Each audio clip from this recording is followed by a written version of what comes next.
I said no. Okay. It's a girl, I think. Clarissa. Nibs. That's her name. What she wants to be called.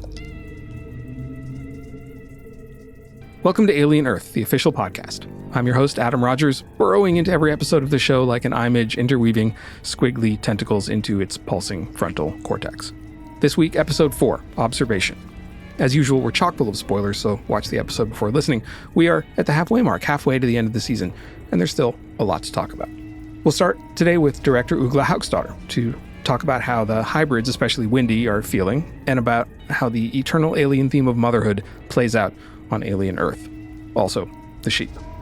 Then we have visual effects supervisor Jonathan Rothbart to talk about our expanding cast of monsters. We'll dive deep with Lily Newmark and Adarsh Gourav, the actors who play Nibs and Slightly, respectively, to talk about how their characters are coping with their, let's say, changing circumstances. And finally, Sydney Chandler, who plays Wendy, is back to answer this episode's big question. Body or soul, what makes a person who they are? But before all that, let's recap, because something is rotten on the island of Neverland, and Ugla Hauskdóttir is here to help us unravel some of exactly what. Noah talked a lot about the horror element, the feeling of dread being very important to the show and creating a strong atmosphere, and the visual storytelling obviously being a huge part of that. But obviously we have a lot of really juicy characters on the show. For example, during the tone meeting, went through the characters in detail and talked about their motivations and their arcs. I think it's an interesting question, like who is good, who is bad, and it becomes a running question throughout the show, but how that changes also. And I think it was important for him to everything feeling motivated, and for all characters, no matter what their mission was, that they all felt three-dimensional. Well, let me ask about one of the weirdest characters first, because it plays such a big role in episode 4, which is the image and the sheep that it takes over in very Noah Hawley style. It's absurdist humor and also super creepy. How did you think about the scenes with the sinister sheep? That was a real challenge, to be honest, because of course, in directing a scene like that, you need to have a lot of imagination, because what you're filming is actually not necessarily happening in front of your eyes. The image had already been designed when I came on board, and other than that, we basically had to rely on our imagination to know that the scene was there. But what we did have on set was sort of an image reference, a little kind of cute, funny-looking eyeball on a stick. An action figure, a little eyeball image action figure. Yeah, kind of. And it was really fun to touch it. It was like a little bit slimy, and essentially it was quite cute. And so it's funny to then see it attack the sheep and it turning into the horror that it does. And the same thing goes for the sheep. We had 3 versions of a sheep. We had Victoria, the most beautiful sheep I've ever seen, a real live sheep. That's awesome. The diva on set. So we were able to use her for some of our shots. We then had an animatronics sheep that was very limited in movement, but it looked kind of creepy, and it was able to cock its head and chew a little, and it could blink its eyes. But then there's a 3rd version of the sheep that we obviously didn't have on the day, which is the CGI sheep. And so with these all elements, we had to be really thorough with our shot listing and planning. It's a complex sequence. So it was storyboarded, and thankfully it all came together, and I think it looks pretty amazing. This is also an episode where Wendy realizes that she can talk to the xenomorph alien. And there are these interactions where Wendy is petting it, like treats a chestburster like a cuddly friend. You have this challenge of the alien. In all the other alien stories, those things are like, if you're near one, you're about to die. That's the whole thing about them. So this is a very different kind of scene. The relationship between a hybrid and the alien has totally changed. So how do you think about that? You now have a very different relationship with the thing that has been the monster in all of these other stories and in this plot so far. What changes when you're directing that? I think in a way it's nice to think about Wendy and her relationship to the chestbuster and how that develops as a love story almost. But I think we begin to sense at the end of the episode is that there's a loneliness inside of Wendy, and there's a growing feeling that she does not somehow belong at the facility.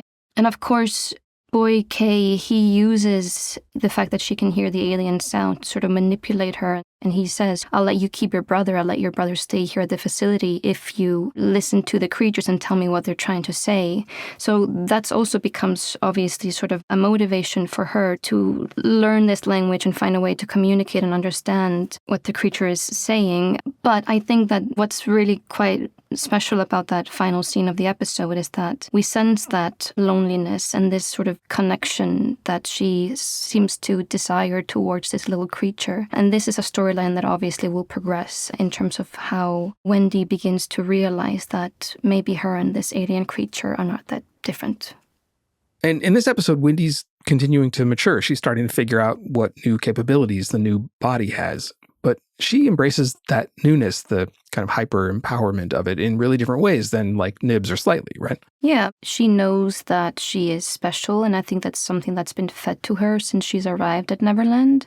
Obviously, she's the first one, and she's, has this responsibility to be sort of a big sister to the other ones and a role model in some way, and I think that she takes that very seriously. But also, when she begins to hear the aliens, she feels like she's been chosen by them somehow, because as we discover, the other hybrids don't hear the aliens speaking, so that makes her even more special. Right, she says, they picked me. Yes. For Hermit, her brother, as he's observing all her new powers, he's starting to have doubts about whether she's actually his sister or something different, right? So when Adam Ines asks Hermit if he believes Wendy is indeed his sister, Hermit has a really strong emotional reaction. He refuses to respond. So what's going on for Hermit there? How did you approach that? I think for Hermit, he's afraid to answer that question because by saying, no, that can't be her, it means that his hope of her survival is basically gone. And it means that she is, in fact, dead. And so there is emotional burden for him to that. And obviously, he wants her to be real, but he's also afraid of what that means, especially given the fact that she's now owned by this facility. And so that brings up a whole bunch of questions that I don't think he yet knows quite how to. I don't even know how much he's even processing at that point. It's a frigid day for Hermit, that's for sure. There's also these scenes with his former strike team, the other military folks, and they're sort of rare on the show because it's scenes where they're only humans, baseline humans, without any modifications. So does that change how you direct them? I think it just comes on its own in a way, because when you have those three interacting, there's friendship there, there's history there, and just a nice, comfortable atmosphere. I think it stands out especially because they are in this very big, cold space, and we lit it warm to give it that different feel from some of the other scenes that feel colder. That's cool. Just like in the mechanics of how you make the scenes feel the way you want me to feel when I'm watching them. It's cool that it was even lit differently to convey that warmth. I think it's the sort of the closest to real family we get, not somebody in a different looking body. This is familiar, and everything else in the episode, in the world of Neverland, feels new and foreign and scary and dark in some way. So yeah, I think that's the reason for why that scene maybe sticks out. Alien stories in the movies and elsewhere, especially on the show, often deal a lot with parenthood and motherhood especially. And there's a dynamic in episode 4 when Dame Sylvia and Arthur, to a certain extent, start thinking about their parental role with the hybrids and get told not to, basically, by Boy Cavalier. At the same time as Nibs announces she's pregnant and gets a birds and the bees talk. Why do you think, in the context of this show, motherhood, parenting generally becomes such an important theme? If we're speaking about motherhood, both in the case of Nibs and Dame Sylvia, I think it's very much a defense mechanism to what's happening, and maybe for Sylvia, what she's done. I mean, that conversation between her and Arthur, where we see that Arthur is starting to ask all these questions about morally, are we doing the right thing? He says something like, do you have the Yeah, I do. It's such a actually, good line. The worst case is we killed a bunch of kids. Yeah, worst case, we killed a bunch of kids, exactly. And so I think that for Dame Sylvia, this sort of becomes her own defense mechanism. Somehow, by being a mother, she can provide them the love and the support they need, that somehow by being the best mother she can be, everything will be fine. But I think she's very much living in a disillusion. And the same goes for Nibs. Nibs is somebody who's traumatized from her experience at the crash site by the things that she's seen, and she is essentially a small child that's been thrust into a very grown-up world that she's in no way ready for. And she's also trying to accept the fact that she has this synthetic body, and creating life is obviously quite the opposite of the idea of a synthetic body. And so that in some way becomes, I think, a way for her to regain some control over herself, some sort of autonomy. But also it's perhaps a big cry for, love and to be cared for. It's psychologically astute, quite powerful, and very sad, to be honest. It's a fascinating idea that she tries to find her autonomy and personhood in whatever the new biology is, that she's trying to figure out, how do I have full ownership over this new body? And pretty different than the ways that like Morrow is expressing his autonomy, right? In this episode, he gets to interact with Slightly as a kid, and he misses his own kid, but he's also got his own ends. So how do you think about that character compared to all these folks who are trying to deal with these issues of autonomy and biology and parenting and their relations with each other, and then into the middle of that, Morrow gets thrust with his own mission? Yeah. That's one way to read it, is that he almost becomes a bit of a father figure to Slightly in some way. And he sort of uses his position to manipulate Slightly. And in that long conversation they have when Slightly is sitting at the mossy rock, he's kind of complimenting Slightly, like, good boy, yeah, you've done a good job. And Slightly, who is this very innocent kid, but is sort of emotionally, in a way, neglected at the Neverland facility, as I guess all the hybrids are, except maybe Wendy. So I think that's how Morrow also manages to manipulate Slightly to do what he wants him to do. I think for Morrow, that is something for the greater good in a way. Like, he has a very clear mission, and he will accomplish that no matter the price of it. At the end of that conversation, he literally says to Slightly, get some person in front of that egg. And we all know what that means. That egg is going to hatch, and that facehugger is going to come out and do some terrible damage. So he's a proper villain. And Babu, he's a fantastic actor. He is such a warm person, always smiling. But then he's able to turn on this sort of ice cold. And so what we played a bit with is fluctuating between those two. And what's cool is that because Slightly and Morrow are never in the same space, his voice can sound warm and comforting. But then we cut to Morrow's face, we can see the darkness that lies behind. They were on set delivering those lines to each other, right? Even though you couldn't see them. Is that right? Yeah, they were not in the same space. They were separate, but yeah, they were there for each other. Let's say that Adarsh was on camera. I could give notes to Babu to change his performance, which then obviously Adarsh would react to, and vice versa. So yeah, I think that was definitely the way to go. I know it was a really vibrant set from what I've been hearing. Are there any particularly memorable moments from making it that stand out for you? We were close to the end of me filming my episodes when Dana Gonzalez, who was my go-to person, basically said, like, hey, we want you to have a bit of fun. So if you have any crazy, cool ideas, the sets are there, just go for it. And I was just like, what? Are they actually saying this to me? This is like the greatest gift. And I basically said to the actors, hey, I have this idea. And one of them was that Kirsch would go and dance with the orchids. Now, I don't know if this actually made the cut, but that was really freeing, very surprising, very refreshing on a TV schedule where we're always fighting against the clock. Just to allow yourself to be in that creative space and being playful. That's something that I really value about Noah. I think that's when you get the most out of people, is by trusting them and allowing them to take ownership in the work. Ugla obviously put a lot of time and thought and effort into how the characters and situations are best conveyed to us in the audience, but there are some things that have to happen after primary shooting wraps. Once the cameras are packed up, the sets and costumes are stowed away in storage, there's a whole other kind of magic. Somebody's got to make that image look as tentacly as possible. So let's talk to Jonathan Rothbart, head of VFX, to talk about everything from the monsters to the spaceships. And he knows his sci-fi.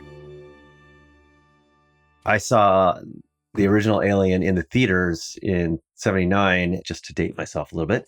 And for me, it was just a totally different experience because before that I had seen 2001 and I had seen Star Wars. And what's so cool, you watch a film like Aliens, aside the fact that it was scary as shit, Right. and, the truth is you don't see that much of space at the end of the day. You really don't. It's really all in the confines of a ships without windows, which it felt right in a lot of ways. It was how I think as a kid, I would have visualized the sci-fi future of space travel. So it really resonated with me in that way. It definitely was a driving force of what became my creative endeavors going into my career, which I didn't realize at the time I was going to be doing. But let me ask, though, that does also bring some baggage with it. People know what things are supposed to look like. But I have to think you want to give them something new also. Absolutely. So how do you do that? What do you do? I think that what Noah did in writing this was he gave us a new take on the alien universe. As the name says, it's on Earth. So it's a visualization of what is Earth like during this time period. And then in addition to that, he created some really cool new creatures that I think are both unique and different, but also totally fit into this universe. All that felt seamless, but also new and different. And spaceships and monsters excite me like crazy. It's some of my favorite stuff to do. So I was just really excited about the opportunity to really play in that sandbox. Well, let's get into that sandbox a little bit. We've been briefly introduced to the flies and the orchid, which I'm sure we're going to be seeing a lot more of in future episodes. But so far, we've spent the most time with the ticks and the eye midge, right? So let's talk about those. And let's start with the ticks. Interestingly, this one was the one that took us the longest to design because of just the nature of what it is. And the idea is they go in and suck out your blood and it fills up into this huge sac that they carry around, and they use that to breed other ticks, which similar to how the Xenos use, and the facehuggers. They're all just about breeding, right? Noah has always said disgusting is the name of the game. So yeah, they're horrible. Yeah, I mean, they're really gross. And we talked about having blood trails as they're excreting blood out of their sacs. And we tried to make sure their sacs had these kind of pustules on them. And we were just trying to make them as disgusting as possible. Meanwhile, what they're doing is also just nasty. We have ticks in our world and they're kind of gross. Yeah, no, I'm not happy that there are real ones of those either. So just upping that ante and making it more disgusting and making it a tick for a human as opposed for a smaller animal is just terrifying. Very gross. But there's a new creature I'm really curious about. That's the eye midge. Because when I saw it, I thought, oh, eyeball squid. I will have to say the eye midge is my favorite creature. The breakout character. It really is, What we wanted to do with that creature, we sort of played with this idea that while all the other creatures are more about propagating their species and the things they do are very much just they kill, they eat, the image is different. I like to call him the agent of chaos, where he's just out there to mess shit up a little bit. And he'll go in there and he observes. I love the way that we're playing him, where he's very quiet and very interested in everything that's going around him. And you can tell that he's just thinking why he's there. And then when he gets the chance, he's just a violent little creature, just violent. We first get a hint of him in episode 2, but in 4 is when we do the sheep attack. And that's where you really get to see how violent he can be and what he can do, which is fun. So, yeah, just to be clear, he displaces the eyeball of the thing that he's taking over, and presumably his little squidgy tentacles like wrap around the brain or something. It's horrible. Exactly. It's not great. Yeah. And and to get in there, he has to rip the eye socket out and squeeze his way in there. The other part we did was when he's in captivity, we also tried to play him up as a little bit cute. There's this one little shot where they're carting him in. But what we did just for fun is we kind of put his tentacles up at the glass like he's on a ride in Disneyland or something like that. And he's being taken through. Just like it's just small and brave. Yeah, it's just kind of fun, You mentioned an ecological distinction between the eye midge and the ticks. I'm just wondering how much I should care about biology here. Does the life cycle matter, or do they just have to be scary monsters? I always try and think about why this creature does what it does. I need to know why it's choosing these choices it's making. I try to treat it in a directorial way because in doing that, it can help inform me on how I want to have him animated to act in the scene. For the tick, if it's going for the jugular, are we having it sniff around as if it can sense pheromones or blood, or what is it that it's searching for as it's trying to find its insert spot? And, because it's going to do it to different creatures. So, okay, there's like a rough cut of an episode, and the script is saying what the action is, and like, what do you get and what do you then have to do? We have the art department original design that we work from, and we augment from there and work with Noah on the design. And then you always want as much in camera as possible, even if you're not going to use it, because it gives you so much information and gives the actor something to act around and gives the DP something to light around and gives the director something to direct around. So it's a huge part of the process. When it comes to the Xeno, we always filmed with the guy in the suit in it. So A, we would have those choices, but B, also for lighting and everything else to keep it as real feeling as possible. If you're seeing his feet or his legs, it's a guy standing there, which is not the same as what our Xeno feet and legs look like. So we have to augment it by changing those up. Or in certain cases, it just makes more sense to have a totally CG Xeno just because of the motion and the action that he's doing. Just no person can actually do it.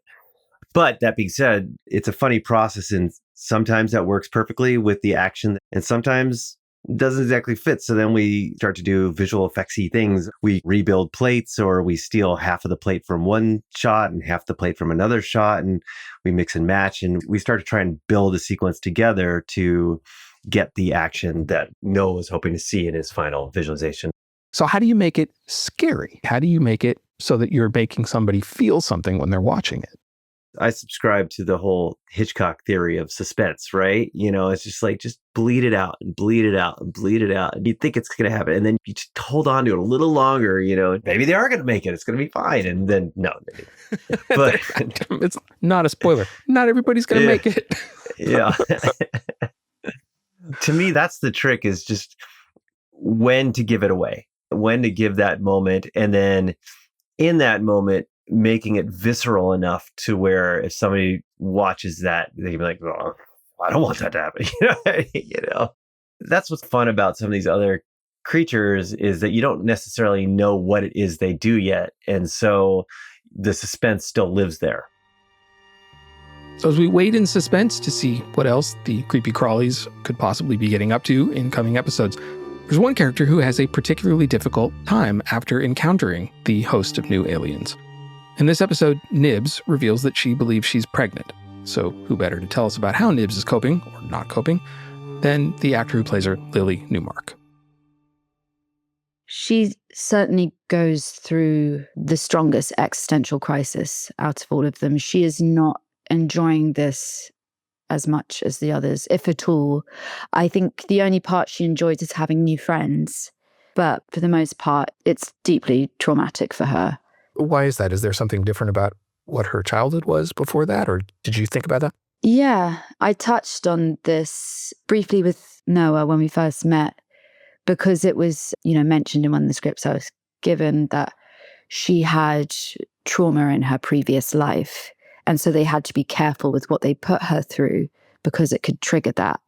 So that's really interesting, because she gets attacked by an image in episode 2 and has what to a viewer looks pretty clearly like a traumatic stress response to it. Mm-hmm. It's so interesting to me because across the alien movies, you see all these people get attacked, but like people are like, oh, I got attacked by an alien, but now let's go fight some more. But Nibs is different because Nibs has this, what seems like PTSD. It seems like a much more human response. Like I would freak out if I got attacked by an eyeball tentacle monster, right? Like that's normal. I did wonder, and I spoke to Ugla, who is the director of Episode 4, about the possibility of Nibs to have experienced physical abuse and for that to be playing out now because this new trauma has triggered that previous trauma. I don't think it's so far-fetched to think that, and we did come to that vague conclusion together, but also I'm not the writer, so I didn't want to speak for Noah. But because it was such a strong response, and pregnancy, what that has meant in the past within the Alien franchise has, signaled towards rape. It's not so far-fetched. It's incredibly bleak to consider, but we had to get there somehow. We had to find a reasonable reason for that very big response to the image attack. What becomes in episode 4 quite strange relationship with Dame Sylvia, who's the kind of maternal figure, right? To the point where Nibs tells her that she's pregnant, which would be impossible for Nibs. And what's going on there that happens? Well, I think she's using fantasy as a coping mechanism, as a form of escapism, which is obviously incredibly normal for a child to do. Deep down, she knows it's not true. It's a trauma response.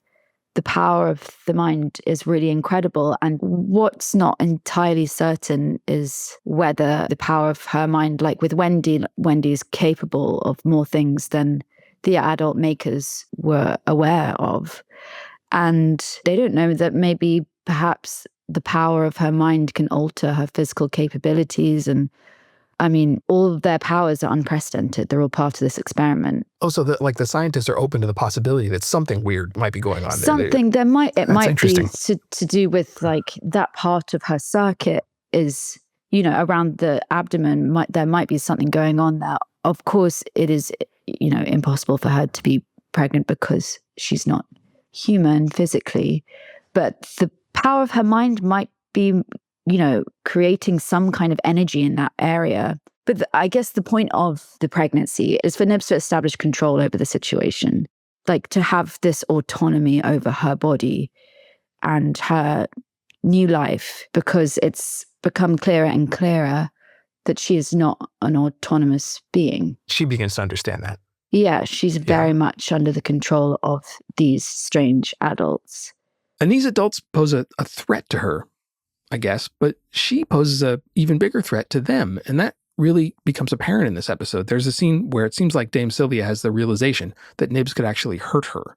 Dame Sylvia is kind of a mother to her. What was filming the scene like? That was a stressful scene to play out because it was the moment that I had to turn on Dame Sylvia when, up until that point, I had trusted her as a mother figure. I mean, she's essentially telling me that everything that I believe is not true, I can't trust her anymore. I mean, it's not necessarily because she's a child either. I think if anyone at any age is told something that they vehemently believe to be true is not, it's going to make you deeply uncomfortable, possibly enraged. And she's asserting her power. There's also a scene where Nibs won't look at the kind of scan of her robot body, which I found really striking. She just won't acknowledge it. She wants to live in denial. She doesn't want to believe that she isn't human because she is in her mind. Why should she trust what these adults tell her anyway? Of course, she's looked in the mirror, and there's a moment that we're with Nibs in her room and she is staring at herself and poking herself in the eye. That happens after the image attack. And I think that from that point on, she has to live in this state of denial because it's too terrifying to comprehend that she is not in her old body anymore and she is not real. While Nibs wrestles with her new body and old mind, reconciling those two things, Slightly is struggling to please the adults around him. And he just wants to do the right thing, a lot like actor Adarsh Gourav, who says he brought a bit of himself into his character. Before we started the show, me and Noah, we had a brief meeting where we discussed the backstory. And, I suggested if it was possible for Slightly to have a relic from his past life into whoever he is now. And Noah said, well, what would you like? And I said, well, maybe Slightly wanted to be a cricketer when he was younger. And so he has this cricket bat that he carries on his belt. And that kind of made it very personal for me. I'm glad you brought that up because I noticed the cricket padding in Slightly's room, and it's a lovely touch. You get a sense that all the Lost Boys are decorating their rooms in particular ways, like any of us would. Do you also play cricket? I did. I mean, in India, 9 out of 10 people play cricket. It's not a big deal. I didn't play at any professional level, but I'm very passionate about it too. It's probably the only sport I watch with a lot of enthusiasm even now. I'll try to follow every match that's happening, especially when India plays. So you got to infuse a little bit of your own childhood in the character, which is really cool that you had the freedom to do that.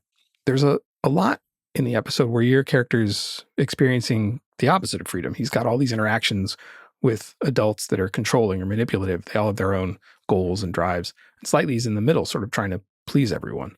He's just trying to do the right thing. He's trying to be the right guy and trying to support his family and, just, as you said, trying to please and be the good boy in class. He has Kirsch as sort of his minder. Right. Boy Cavalier as the clear sort of maker, mad scientist in charge of things.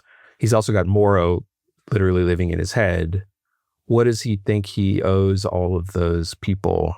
I think with Kirsch and Boy K, there's definitely a sense of authority. So I often felt like they were kind of like my vice principal and principal at school.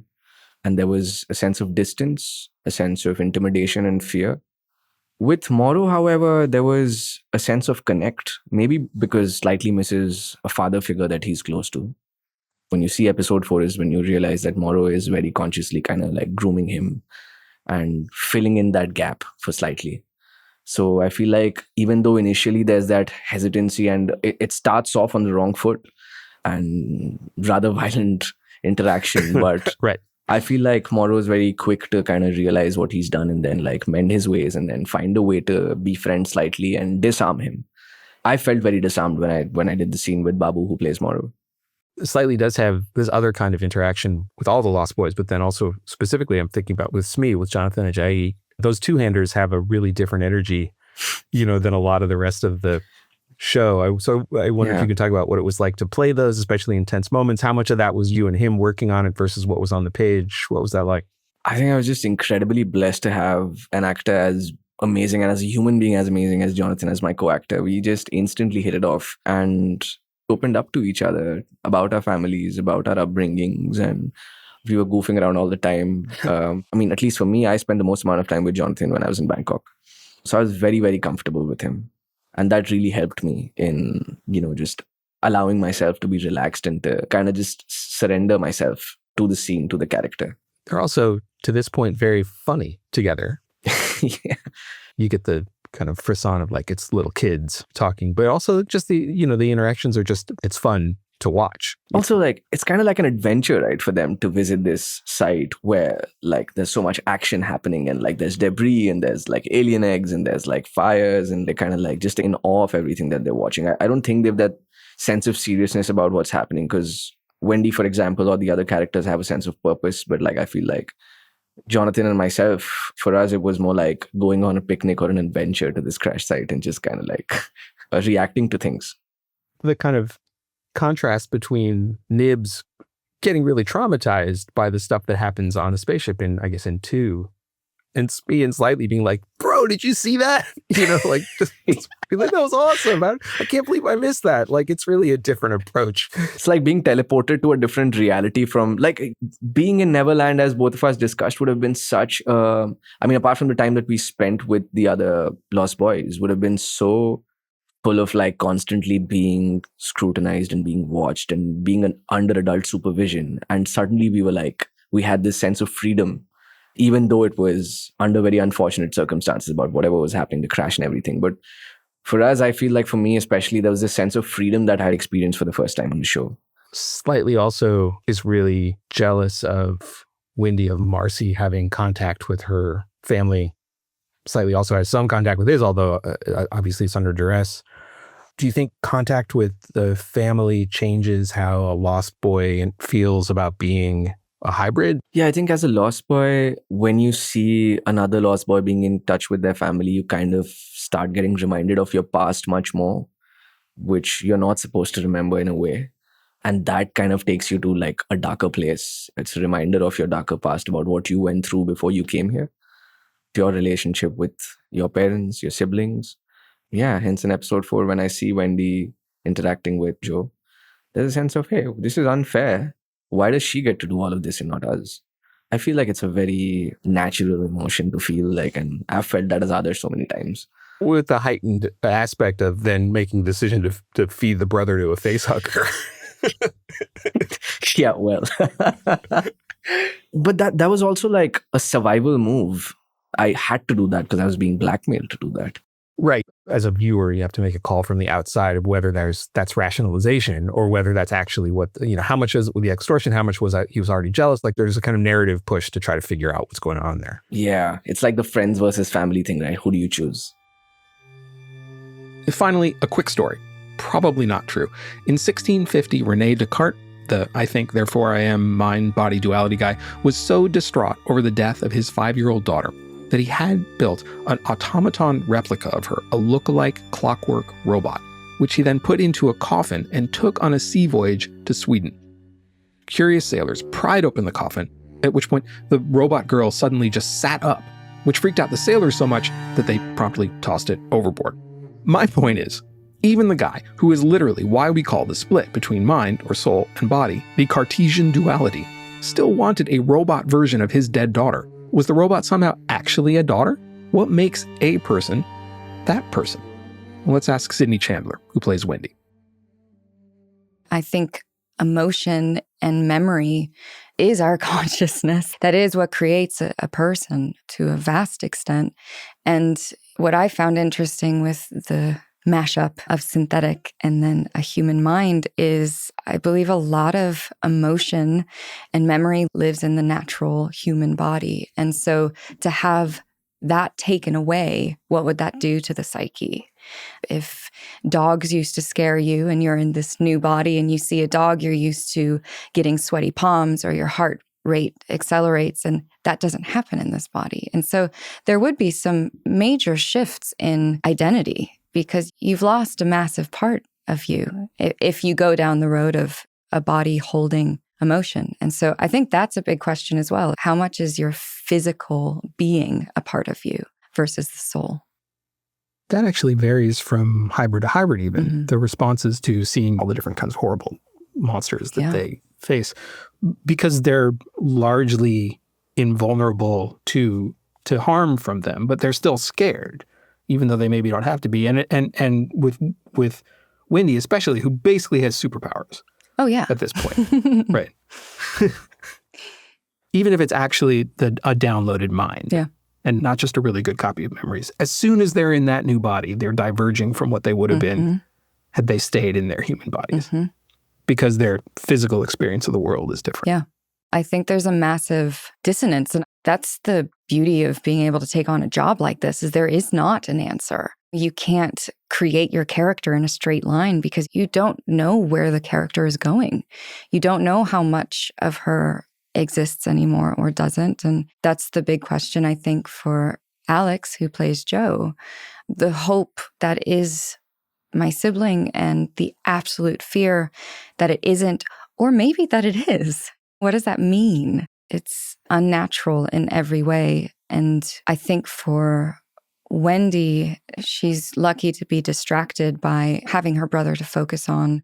So she has that connection to her humanity and her past that the other hybrids don't. But even he refuses to answer the question of whether she's still his sister. Yeah. And my understanding is that in scenes, he was very careful about whether he was calling you Wendy or calling you Marcy. Yeah. So for Wendy, and this was always really important for me, even though it doesn't necessarily show up in the show, but when she sees her brother for the first time, she is 1,000% sure that he will recognize her as Marcy. Even though she's in a different body, even though she's standing at his height now and is an adult woman, he'll recognize her. That's my sister, that's Marcy. And when she finally opens up to him about it and he's unsure, there's pain there and there's also an insane amount of frustration. That's my sibling, and why can't he see the soul behind the vessel? And so when he would bring the name Wendy in instead of Marcy, it was like him putting a question mark on her identity. And it changes with everyone. She's A-okay with being called Wendy with everyone at Neverland. But when it comes to family, when it comes to the only person that knows her inside and out, it's more important for her than she will let on. The other hybrids make similar determinations about how they're going to identify. Toodles says, I'm Isaac now. Because I'm a brilliant scientist. There's a politics of identity there, even beyond just humanness. Yeah. The lack of certainty there is the narratively interesting part of that. And I think that's the majority of kids too. And then this just adds an extra massive challenge. But, when you're young and you decide, I like dinosaurs, all of a sudden your whole room is covered in dinosaurs. You're the dinosaur kid. And that's really important to you. And so, with Toodles becoming Isaac, he is a scientist and he can hold on to that. That's real.